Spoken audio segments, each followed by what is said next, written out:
የሰው ዘርን ብቻ ሳይሆን ጂኖችን በጠቅላላ አጋንንትንም ጭምር ሲፈጥራቸው እሱን በብቸኝነት እንዲያመልኩ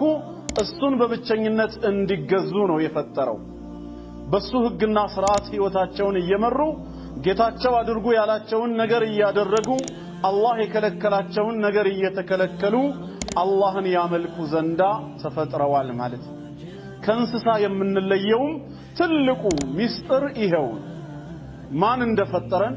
ለምን ዓላማ እንደተፈጠርንና ወደዚህ ምድር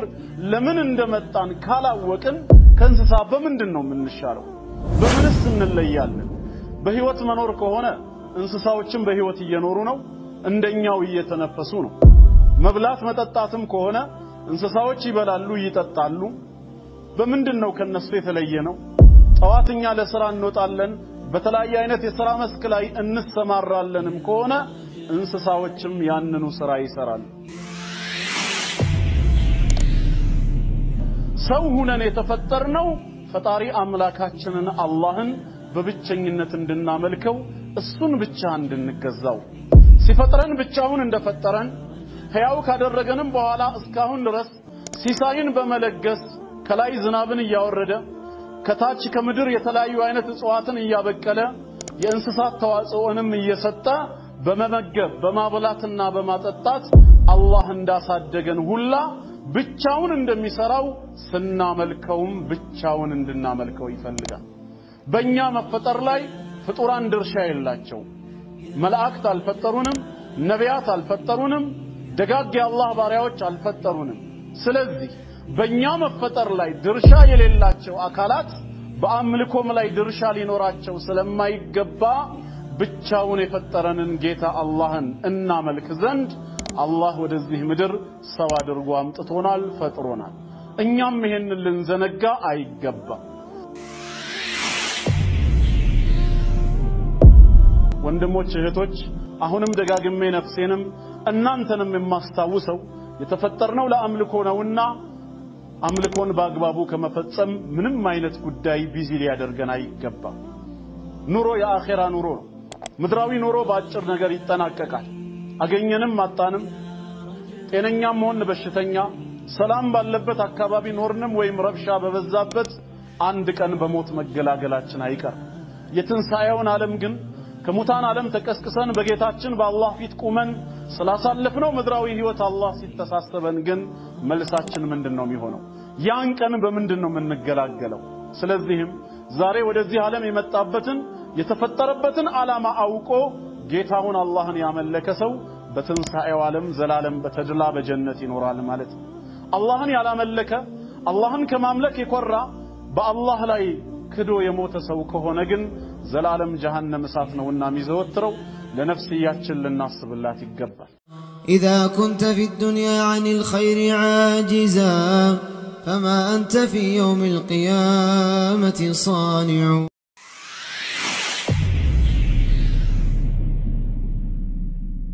أعوذ بالله السميع العليم من الشيطان الرجيم. بسم الله الرحمن الرحيم. الحمد لله رب العالمين. الصلاة والسلام على رسول الله صلى الله عليه وسلم. በቅድሚያ ይህንን ፕሮግራም የምትከታተሉ ወንድሞቼና እህቶቼ እንኳን ለተከበረው የ1441ኛው የረመዳን ወር ጾም አላህ በሰላም በጤና አደረሳችሁ። ጾሙን የራህመት የቸርነት ከኃጢአት ነፃ የምንሆንበት በአላህ ቸርነት ጀነትን የምናገኝበት አላህ ያደርግልን። ይህንንም የመጣብንን የኮሮና በሽታ አላህ ከምድራችን ያንሳው። የተዘጉ መስጊዶቻችንንም አላህ ይክፈትልን። ዛሬ አላህ ፍቃዱ ከሆነ እንግዲህ አጠር ያለ መልእክት ለሁላችሁም ለማስተላለፍ እፈልጋለሁ። ይህ መልእክቴ በምን ዙሪያ ነው? ለምንድነው የተፈጠርነው? ወደዚህ ዓለም የመጣነው ለምን ዓላማ ነው በሚለው ዙሪያ ይሆናል። አላህ ያለ ዓላማ አልፈጠረንም። ለትልቅ ቁም ነገር ለትልቅ ዓላማ ነው እኛን ያዘጋጀን። በህይወት እንድንኖር እንድንበላና እንድንጠጣ ብቻም አልተፈጠርንም። አላህ በቃሉ እንደተናገረው በሱረቱል ሙእሚኑን ላይ አዑዙ ቢላሂ ሚነሽ ሸይጣኒር ረጂም አፈሐሲብቱም አነማ ኸለቅናኩም ዐበታ ወአነኩም ኢለይና ላ ቱርጀዑን እኔ እናንተን የፈጠርኳችሁ ለቀልድና ለጫወታ መሆኑን ትገምታላችሁ ወይ ከሞትስ በኋላ ወደኔ የማትመለሱ መሆናችሁን ታስባላችሁ ወይ ይላል አላህ ለትልቅ ዓላማ እንጂ ያዘጋጀን ለቀልድ ለጫወታ አይደለም ከሞት በኋላ ወደሱ ሊመልሰን ሊተሳሰበንና እያንዳንዳችን የሥራችንን ዋጋ ሊከፍለን እንጂ እንዲሁ ሞተን አፈር ሆነን በስብሰን እንደማንቀር አበክሮ እየነገረን ስለ አላህ እንደዚህ በፍጹም ልናስብ አይገባም ነው የሚለው فتعالى الله الملك الحق እውነተኛ ንጉስ የሆንኩት እኔ አላህ እናንተ ከምታስቡት ከምትገምቱት ነገር ከፍተኛ ጥራት ተገባኝ لا اله الا هو ከሱ በስተቀርም በእውነት የሚመለክ ሌላ አምላክ የለም رب العرش الكريم የውቡና የሚያምረው የአርሽ ጌታም ነው ይላል በእነዚህ ሁለት አንቀጾች መሰረት አላህ ለትልቅ ዓላማ እንደፈጠረን ለትልቅ ቁም ነገር እንዳዘጋጀን እየነገረን ለጫወታ ለቀልድ አልተፈጠርንም ህይወት ማለትም በዚህ ምድር ላይ ብቻ በልተን ጠጥተን የምንኖረው መጨረሻ ላይ ሞተን የምንገላገለው እንዳልሆነ እየነገረን በሌላም ስፍራ እንደዚሁ በሱረቱል ቂያማ 76ኛው ሱራ ላይ ከአንቀጽ 36 ጀምሮ ሲናገር አላህ አያህሰቡል ኢንሳኑ አን ዩትረከ ሱዳ የሰው ልጅ ዝም ብሎ በልቅ መተውን ያስባል እንዴ ይላል ምንም አይነት መለኮታዊ መመሪያ ሳይወርድለት ይህንን አድርግ ይሄን ደግሞ አትቅረብ ተብሎ ህግና ሥርዓት ሳይበጅለት በጌታው ህግና ሥርዓት ህይወቱን ሳይመራ ከሞት በኋላም ወደ ጌታው ተመልሶ አላህ ስላሳለፈው ምድራዊ ህይወቱ ሳይተሳሰበው እንዲሁ በልቅ መተውን ያስባል ወይ ከሞት በኋላ አልቀሰቀስም በጌታዬ ፊት አቁሞም የሚተሳሰበኝ የለም የሚል ከሆነ የትላንት ማንነቱን መመልከት ስላለበት አለም የኩኑ ጥፈተን ሚን መኒ ዩምና ትላንት ጌታው ሲፈጥረውና ሲያስገኘው በማህፀን ውስጥ የሚፈሰስ የሆነ የፍትወት ጠብታ መሆኑን ዘነጋ እንደ ይላል የፍትወት ጠብታ ነበር ثم كان علقة ከዛ በኋላ ነው ጌታው የረጋ ደም አድርጎ የፈጠረው فخلق فسوى ፍጥረቱንም ያስተካከለው ሰው አድርጎም ያዘጋጀው ይላል فجعل منه الزوجين الذكر والأنثى ከዚህ ስፐርም ሴል ከዚህ ፈሳሽ ውሃ ነው እንግዲህ ሁለት ጥንዶችን አላህ ወንድና ሴት አድርጎ መፍጠር የቻለ ይህንን ያደረገ ጌታ أليس ذلك بقادر على أن يحيي الموتى ሙታንን ከመቃብር ሕያው በማድረግ ዳግም በመቀስቀስ ላይ ቻይ አይደለም እንዴ ይላል ካልነበርንበት ዓለም አላህ ፈጥሮ ካመጣን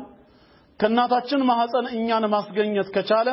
እንዴት ካለንበት መቃብር ሊቀሰቅሰን ይከብደዋል ስለዚህ አይከብደውም ይቀሰቅሰናል ፊትለፊቱ አቁሞም ይተሳሰበናል መጀመሪያውም ሲፈጥረን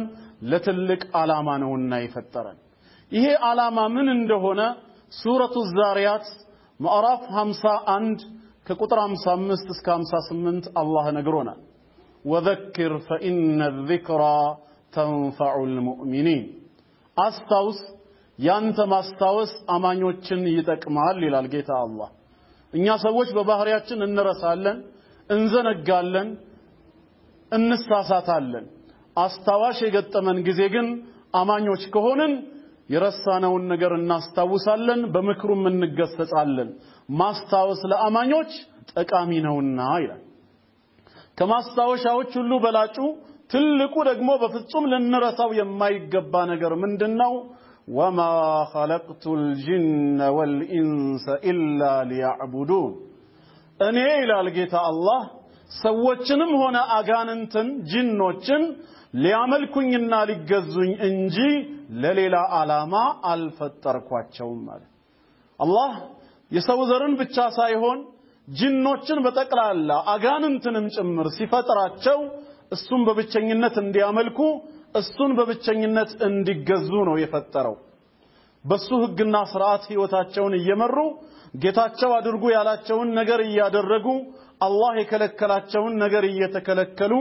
አላህን ያመልኩ ዘንዳ ተፈጥረዋል ማለት ከእንስሳ የምንለየው ትልቁ ሚስጥር ይሄው ነው ማን እንደፈጠረን ለምን ዓላማ እንደተፈጠርንና ወደዚህ ምድር ለምን እንደመጣን ካላወቅን ከእንስሳ በምንድነው የምንሻለው በምንስ እንለያለን በህይወት መኖር ከሆነ እንስሳዎችም በህይወት እየኖሩ ነው እንደኛው እየተነፈሱ ነው መብላት መጠጣትም ከሆነ እንስሳዎች ይበላሉ ይጠጣሉ በምንድነው ከነሱ የተለየ ነው ጠዋትኛ ለሥራ እንወጣለን በተለያየ አይነት የሥራ መስክ ላይ እንሰማራለንም ከሆነ እንስሳዎችም ያንኑ ሥራ ይሰራሉ ጓሮ ገብተው የእርሻ አገልግሎት የሚሰጡ በሬና መሰሎቹ በእርሻ ሥራ ላይ ይሰማራሉ ገበያ በመውጣት የጭነት አገልግሎት የሚሰጡት እንደ አህያ በቅሎ የመሳሰሉት የጭነት አገልግሎትን ይሰጣሉ መንገድ ላይ ደግሞ የትራንስፖርት አገልግሎት በመስጠት ዕቃንና ሰውን በመጫን ከቦታ ወደ ቦታ የሚያደርሱ እንደ ፈረስ ግመልና የመሳሰሉት የትራንስፖርት አገልግሎት ይሰጣሉ ቤትንና አካባቢን እንደዚሁ ከሌባና ከሌሎች ደግሞ በመጠበቅ የጥበቃ ሥራ ላይ በመስተማራት ውሻና መሰሎቹ ሰፈራቸውን ይጠብቃሉ ማለት እነሱም ሥራ እየሰሩ ነው ማለት ነው ማታ ሲደክመን እንደምናርፈው እንደምንተኛው እነሱም ያርፋሉ ይተኛሉ ከተቃራኒ ጾታ ጋር ትዳር በመመስረት ስጋዊ ፍላጎታችንን እንደምንወጣው ራሳችንን እንደምናረካው እንስሶችም ከተቃራኒ ጾታ ጋር ያንኑ ተግባር ይፈጽማሉ አንድ ቀን አጀላችን ደርሶ የሞት ጊዜያችን ቀርቦ ይህንን ዓለም በሞት እንደምንሰናበተው እንስሶችም ይሞታሉ ታዲያ በምንድነው ከእንስሳ የተለየ ነው ከተባለ ዋናውና ትልቁ የተለየ ነው የተፈጠርንበት ዓላማ ወደዚህ ዓለም የመጣ ነው ሰው ሆነን የተፈጠርነው ፈጣሪ አምላካችንን አላህን በብቸኝነት እንድናመልከው እሱን ብቻ እንድንገዛው ሲፈጥረን ብቻውን እንደፈጠረን ሕያው ካደረገንም በኋላ እስካሁን ድረስ ሲሳይን በመለገስ ከላይ ዝናብን ያወረደ ከታች ከምድር የተለያዩ አይነት እጽዋትን ያበቀለ የእንስሳት ተዋጽኦንም እየሰጠ በመመገብ በማብላትና በማጠጣት አላህ እንዳሳደገን ሁላ ብቻውን እንደሚሰራው ስናመልከውም ብቻውን እንድናመልከው ይፈልጋል በእኛ መፈጠር ላይ ፍጡራን ድርሻ የላቸው መላእክት አልፈጠሩንም ነቢያት አልፈጠሩንም ደጋግ የአላህ ባሪያዎች አልፈጠሩንም ስለዚህ በእኛ መፈጠር ላይ ድርሻ የሌላቸው አካላት በአምልኮም ላይ ድርሻ ሊኖራቸው ስለማይገባ ብቻውን የፈጠረንን ጌታ አላህን እናመልክ ዘንድ አላህ ወደዚህ ምድር ሰው አድርጎ አምጥቶናል ፈጥሮናል እኛም ይሄንን ልንዘነጋ አይገባም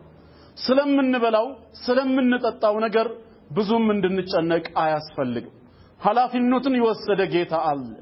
ቀጥሎም ምን አለ ማ ኡሪዱ ሚንሁም ሚን ሪዝቅ እኔ ከናንተ ሲሳይን አልፈልግም ወማ ኡሪዱ አን ይጥዒሙን ተመግቡኝም ዘንዳ አልሻም አለ አላህ የሲሳዩን ጉዳይ ኃላፊነቱን እኔው ስለወሰድኩኝ ከናንተ አልፈልግም ኢነላህ ሁወ الرزاق ذو القوة المتين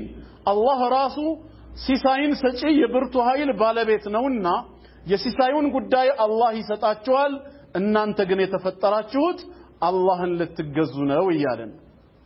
ሱረቱ ሁድ 11ኛው ሱራ አንቀጽ 6 ላይ ወማ ሚን ዳበቲን ፊል አርድ ኢላ ዐላ አላህ ሪዝቁሃ በመድር ላይ አንዲትም ተንቀሳቃሽ የለችም ሲሳይዋ በአላህ ላይ ተመድቦ አላህ ኃላፊነቱን ወስዶ የሚመግባት ቢሆን እንጂ ነው አላህ ከወሰደው ኃላፊነት ምንም ያጎደለብን ነገር የለም የተትረፈረፈ ሲሳይን እየሰጠ እያበላ እያጠጣን ያለው ስለዚህም የኛ ኃላፊነት አላህን እንዴት ማምለክ እንዳለብን እንዴት መገዛት እንዳለብን ልናስብና ልንጨነቅ እንጂ ስለምንበላው ስለምንጠጣው ብዙም እንድንጨነቅ አልታዘዝንም ኃላፊነቱን የወሰደ ጌታ አላህ ስላለ ማለት ነው ወንድሞች እህቶች አሁንም ደጋግሜ ነፍሴንም እናንተንም የማስታውሰው የተፈጠርነው ለአምልኮ ነውና አምልኮን በአግባቡ ከመፈጸም ምንም አይነት ጉዳይ ቢዚ ሊያደርገን አይገባም ኑሮ የአኺራ ኑሮ ነው ምድራዊ ኑሮ በአጭር ነገር ይጠናቀቃል አገኘንም አጣንም ጤነኛም ሆነ በሽተኛ ሰላም ባለበት አካባቢ ኖርንም ወይም ረብሻ በበዛበት አንድ ቀን በሞት መገላገላችን አይቀር የትንሳኤውን ዓለም ግን ከሙታን ዓለም ተቀስቅሰን በጌታችን በአላህ ፊት ቁመን ስላሳለፍነው ምድራዊ ህይወት አላህ ሲተሳሰበን ግን መልሳችን ምንድነው የሚሆነው ያን ቀን በምንድነው የምንገላገለው ስለዚህም ዛሬ ወደዚህ ዓለም የመጣበትን የተፈጠረበትን ዓላማ አውቆ ጌታውን አላህን ያመለከ ሰው በትንሳኤው ዓለም ዘላለም በተድላ በጀነት ይኖራል ማለት ነው አላህን ያላመለከ አላህን ከማምለክ የኮራ በአላህ ላይ ክዶ የሞተ ሰው ከሆነ ግን ዘላለም ጀሃነም እሳት ነውና የሚዘወትረው ለነፍስያችን ልናስብላት ይገባል አላህ ብቻውን እንደፈጠረን ብቻውን እንድናመልከው ይፈልጋልና ማለት በሌላም ስፍራ ላይ ለረሱል ሰለላሁ ዐለይሂ ወሰለም ለነብዩ መሐመድ ዐለይሂ ሰላቱ ወሰላም ምንድን ነበር ያላቸው ወአሙር አህለከ ቢሰላቲ ወስጠቢር ዐለይሃ ቤተሰቦችህን በሰላት እዘዛቸው አላህን በማምለክ እንዳይቦዝኑ መመሪያን ስጣቸው በሷም ላይ እስከ ዕለተ ሞትህ ጽና ላ ነስአሉከ ሪዝቃ ሲሳይን ጉዳይ በተመለከተ ስለ ቤተሰብህ ራስህንም ቤተሰብህን እንድትችል እኔ አልጠይቅህም نحن نرزقك እኔው ራሴ ሲሳዩን ሰጣለሁ ወልዓቂበቱ ሊተቅዋ መስጉኒቷ መጨረሻ አላህን ለሚፈሩ ጥንቁቆች ናት በማለት የትንሳኤው ዓለም እድለኞች ዛሬ በመድር ላይ የተፈጠሩበትን ዓላማ አውቀው አላህን በብቸኝነት አምልከው የሞቱ ሰዎች ብቻ እንደሆነ ገለጸ ማለት እኛም አላህን በመገዛት ላይ ልንቦዝን አይገባንም ማለት በሱረቱ ኒሳ ምዕራፍ 4 ቁጥር 36 ላይ እንደዚሁ ወአቡዱላህ አላህን ተገዙ እርሱን ብቻ አምልኩ ወላ ትሽሪኩ ቢሂ ሸይአ በሱ አምልኮ ላይ አንዳችንም አካል እንዳታጋሩ ይላል አላህ ማጋራትን አይወድም ብቻውን እንዲመለክ ብቻውን እንድንገዛው ነው የሚፈልገው ሲፈጥረን ብቻውን ነው አይፈጠረን ያገዘው ያማከረው ሐሳብ የሰጠው ወይ አደምን ሲፈጥረው አፈርና ጭቃ ያቀበለው አልነበረም በራሱ ኃይል በራሱ ችሎታ ከሆነ ብቻውን የፈጠረው የሲሳዩንም ጉዳይ ሙሉ ኃላፊነቱን ወስዶ ብቻውን የሚያበላን ብቻውን የሚያጠጣን ጌታ ከሆነ ስናመልከውም ብቻውን እንድናመልከው ይፈልጋል በእኔ አምልኮ ላይ አንዳችንም አካል ከመላእክ ወገንም ይሁን ከነቢያት ከደጋጎችም ይሁን ከጻድቃን ከሰማዕታት ወገንም ይሁን ከሙታን ማናቸውንም በእኔ አምልኮ ላይ እንዳታጋሩብኝ ነው የሚለው አላህ ማጋራትን በፍጹም አይወድም አላህ ስለሆነም ነው በአላህ አምልኮ ላይ ሌላን አካል አጋርቶ ከዚህ ተግባሩ በተውበት በንስሐ ወደ አላህ ሳይመለስ የሞተን ባሪያ ኢነላህ ላ ይግፊሩ አን ዩሽረከ ቢህ አላህ በርሱ የማጋራትን ኃጢያት በፍጹም አይምርም በማለት የተናገረው ስለዚህም ወደ አላህ ተመልሰን ሁላችንም በቀሪ ህይወታችንና እድሜያችን አላህን ብቻ ልንገዛ አላህን ብቻ ልናመልክ ይገባናልና ማለት ሱረቱል በቀራ ቁጥር 21 ላይ ጌታችን እንዳዘዘን ያ አዩሃ الناس እናንተ ሰዎች ሆይ አዕቡዱ ረበኩም الذي خلقكم ያ እናንተን የፈጠራችሁ የሆነውን ጌታ አላህን ተገዙት አምልኩት አላህ ማለት እናንተን ብቻ ሳይሆን والذين من قبلكم እነዚያንም ከናንተ በፊት የነበሩትንም ቀደምት አያቶቻችሁን ቅማያቶቻችሁን እስከ አደም ድረስ ያሉትን ሁሉ የፈጠረ ጌታ ነው ስለዚህ አላህ የሁሉ ፈጣሪ ነውና ይሄን ጌታ ተገዙት ይላል አላህን መገዛት ቋሚ ስራችን መሆን አለበት ማለት ነው የተፈጠርነው ለአምልኮ ነውና ሙዓዝ ኢብኑ ጀበል የሚባለው የነብዩ መሐመድ ሰለላሁ ዐለይሂ ወሰለም ሰሃባ ወይም ሐዋርያ من يلال سناجر كنت ردف رسول الله صلى الله عليه وسلم على حمار عندك أنك عند هيا هلا كملك تنيا هلا ونيه تفنات الجسال فقال لي يا معاذ أنت معاذ ويبمالت الرنيلة قلت لبيك يا رسول الله أبيت أنت يا الله ملك تنيا ويسلاتشو قال أتدري ما حق الله على العباد وما حق العباد على الله عز وجل الله በባሮቹ ላይ ያለው መብቱ ምን እንደሆነ ባሮችም በአላህ ላይ የሚኖራቸው መብት ምን እንደሆነ ታውቃለህን ሲሉኝ قلت الله ورسوله اعلم اللهና መልእክተኛው የበለጠ ያውቃሉ እኔ አላውቅም ስላቸው قال حق الله على عباده ان يعبدوه ولا يشركوا به شيئا الله በባሮቹ ላይ ያለው መብቱ ምንድነው እሱን በብቸኝነት እንዲያመልኩት በብቸኝነት እንዲገዙት ነው ሲያመልኩትና ሲገዙት በሱ አምልኮ ላይ አንዳችም ነገር እንዳያጋሩበት ይህንን ካደረጉ وحق العباد على الله عز وجل الا يعذب من لا يشرك به شيئا بالله አምልኮ ላይ አንዳችም ሳያጋራ አላህን ብቻ እንዳመለከ አላህን ብቻ እንደተገዛ የሞተውን ባሪያውን በጀሃነም እሳት ላይ ቀጣው ነው ጀነትን ሊሰጠው ነው በማለት ነገሩት ማለት ነው እኛም ዛሬ የመጨረሻ ግብና አላማችን በመጪው ዓለም የአላህን ጀነት በማግኘት ከጀሃነም እሳት መዳን ከሆነ ብቸኛው የመዳኛ መንገድ አላህን በብቸኝነት ማምለክ ይሄ ነው የተፈጠርንበት አላማ ከሰዎች መካከል አላህ ሰዎችን መርጦ የመረጣቸውን ሰዎች የነብይነትና የመልእክተኝነት ማዕረግ ሰጥቶ ወደ ህዝቦቻቸው ነብይና መልእክተኛ አድርጎ ሲልካቸው የመጀመሪያ ጥሪና ስብከታቸው አላህን በብቸኝነት ተገዙ ከሱ ውጪ ሌላ የለም የሚል ቁርአን በሱረቱል አንቢያ ማዕራፍ 21 አንቀጽ 25 ላይ ነቢያት በተቀላላ ለዚህ ዓላማ እንደተላኩ ሲናገር ጌታ አላህ ምን ይላል ወማ አርሰልና ሚን ቀብሊከ ሚን ረሱል ካንተ በፊት ከመልእክተኛ አንድንም አላኩም ይላል አላህ ኢላ ኑሂ ኢለይ ወደዚህ መልእክተኛ ራእይን ባወርድለት እንጂ እንዲሁ ያለ በባዶ ራእይ የተላከ የለም ያም የሚወርድለት ራእይ ምን የሚል ነበር أنه لا إله إلا أنا فاعبدون إنه كأني بستكر بأونة من ملك أملاك إلا منا أنين ببتشنينت تجزاني بمالت رأي باوردلت إنجي إيه رأي سايوردلت وحي سايمت علت نبينا ملك تنياهون ويتلاك عندم يلم نميرو يتلاكوت النبيات بتقل الله سيستمروا ينبروا الله ببتشنينت من ملك اندالبتنا ومالت سورة النحل مأراف 16 أنكس 36 ملاي بدقامي ولقد بعثنا في كل أمة رسولا برقتم بيهزبه الله ملك تنيوچين لكاتشو الله إلى القيتا الله سلكاتشوهم أن يعبدوا الله اللهم ببتشنين التقزو واجتنبوا الطاغوت أعطاتن كمجزات راقوا بمالت يستمروا زندان أعوت مالت كل ما عبد من دون الله كالله وجه يتملك كالله وجه أملكه يقربلت كل مالتهم لملك ميغباو عند الله ብቻ ነው በማለት ነቢያት ሁሉ አስተምረዋል የነቢያት ጥሪያቸው ይሄ ነበር ኑህ አለይሂ ሰላም የመጀመሪያው ረሱል የመጀመሪያው የአላህ መልእክተኛ በመድር ላይ የተላከው ወደ ህዝቦቹ ሲላክ قال يا قوم اعبدوا الله ما لكم من اله غيره ህዝቦቼ ሆይ አላህን በብቸኝነት ተገዙ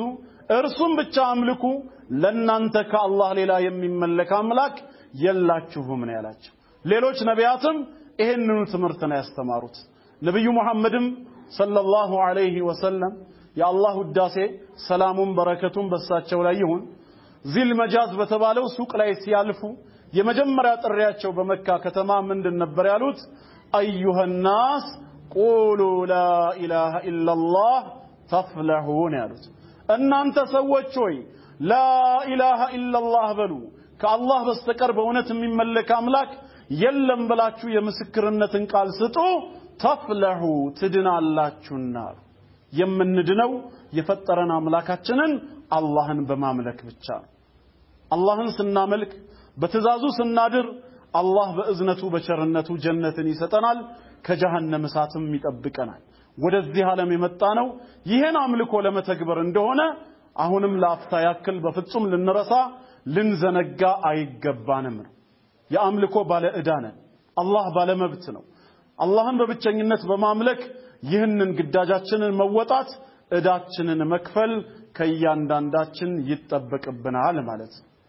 ከአላህ በስተቀር በእውነት የሚመለክ አምላክ አለመኖሩን አውቆ አላህን ብቻ ያመለከ የሞተ ሰው በኢማሙ ሙስሊም ሰሂህ ዘገባ ላይ እንደተገለጸው አነስ ኢብኑ ማሊክ ረዲየላሁ ዐንሁ እንደነገረን ረሱል ሰለላሁ ዐለይሂ ወሰለም የአላህ መልእክተኛ ምን አሉ من مات وهو يعلم أن لا إله إلا الله كأن الله بستكر بأونة من ملك أملاك على منورون أوكو بذيهم نتوز أنتو يموتسو دخل الجنة جنة قبال سايهون جنة قبال بك كما قبات وجي منم قروت اللهم مالتنا سلزيه الله چنم ودا فتران ودا أملاكاتشن ودا الله من قد النملس الله انسنا ملك يمتابنن بشتاين نسالنا الله ወደ ራሱ እንዲመልሰን የተፈጠርንበትን ዓላማ እንዳንዘነጋ ማስታወሻ እንዲሆንም ዘንድ ተልኮ ሊሆን ይችላል ስለዚህም የጌታችንን የአላህን ትእዛዝ ችላ ልንል አይገባንም ዋናው ትኩረታችን መሆን ያለበት አላህን እንዴት ማምለክ እንዳለብን የነብዩ መሐመድን ሰለላሁ ዐለይሂ ወሰለም መንገድ እንዴት ተከትለን ዘላለማዊ ስኬትን እንደምንጎናጸፍ ብቻ ሊሆን ይገባል ሲሳይን አላህ በጻፈልን መልኩ መምጣቱ አይቀር የምንበላውም የምንጠጣውም ድሮም የተጻፈ ነው ማለት ነው ነገር ግን ሲሳያችን በረካ እንዲኖረው እድሜያችንም ደስተኛ እንዲሆን በመጨረሻው ዓለምም ስኬታማ እንድንሆን በላ ኢላሃ ኢላላህ እምነት ላይ ግን ቀጥ ልንል ይገባል ልንስተካከል ይገባል ከጀሃነም እሳት የሚያድነን ብቸኛው መንገድ ይሄው የላ ኢላሃ ኢላላህ መንገድ ነውና ማለት ነው አላህ ለዒባዳ ለአምልኮ ስለፈጠረን ማለት አላህን ማምለክ ቀዳሚ ስራችን መሆኑን ለአፍታ ያክል መዘንጋት የለብንም በነብዩ መሐመድ ሰለላሁ ዐለይሂ ወሰለም ነብይነት አምነን እሳቸው ባስተማሩን መንገድ አላህን ልናመልከው ይገባልና ማለት ሁሉም ነቢያቶች ይሄን ትምህርት አስተምረዋል ማለት አን ዕቡዱላህ ወጅተኒቡ ጣጉት አላህን በብቸኝነት ተገዙ አላህን በብቸኝነት አምልኩ ከሱ ውጭ ያለ አምልኮ በጠቅላላ ጣዖት ይባላልና ከአላህ ውጭ ባሉ አምልኮቶች ሁሉ ራሳችሁን አግሉ በጣዖታትም ካዱ ተብለን ስለታዘዘን ማለት ለዚህ ዓላማ ነው የተፈጠርነው የነብዩ መሐመድ ሰለላሁ ዐለይሂ ወሰለም ስደተኞች ወደ ሐበሻ ምድር በመጡ ጊዜ በወቅቱ በነበረው በሐበሻ ንጉስ አስሐመቱ ነጃሺ ረዲየላሁ ዐንሁ ጥያቄ ቀርቦላቸው ነበር ይሄ መልእክተኛ ምን እንደሚያስተምራቸው በተጠየቁ ሰዓት እነሱም የመለሱት መልስ በጃዕፈር ኢብኑ አቢ ጣሊብ ረዲየላሁ ዐንሁ አማካኝነት ምን ብሎ ነበር የነገራቸው ያእሙሩና ቢዒባደቲላሂ ዐዘ ወጀል አንድ አላህን ብቻ በማምለክ ያዘናል ወየንሃና አን ኑሽሪከ ቢሂ ሸይአ በሱ ላይ አንዳችንም አካል እንዳናጋራበት ይከለክለናል ይሄ መልእክተኛ ከአላህ ውጭ ያለ አካል አምልኮ በፍጹም ሊቀርብለት አይገባም በማለት የጣዖት አምልኮን ያወግዝ ነበር አላህን በብቸኝነት እንድናመልክ ያዘን ነበር በማለት የመጀመሪያ ጥሪያቸው ይሄ መሆኑን ነበር የተናገረው ማለት ነው ስለዚህኛም የነብዩ መሐመድ ሰለላሁ ዐለይሂ ወሰለም ተከታዮች ነን የምንል ከሆነ በህይወት ዘመናችን ለአላህ ብቻ እየሰገድን አላህን ብቻ በችግር ሰዓት በሩቁ እየተማጸንን ችግሩ በተወገደልን ሰዓት አላህን ብቻ እያመሰገንን በአላህ ላይ ልባችንን ድጋፍ አድርገን አላህ ላይ ብቻ እየተመካን አምልኮን በአግባቡ ልንፈጽም ይገባናል ማለት አጠር አድርጌ ላስተላልፍ የፈለኩት በዚሁ ዙሪያ ነውና ማለት ከዚህ ዒባዳ ውጪ ሌላ ዓላማ የለንም ሌሎች ነገሮች በአላህ ሊሳኩ የሚችሉ ናቸው ወቅታቸውን ጠብቀው የሚመጡ ናቸው የነገው የትንሳኤው ቀን ህይወት ግን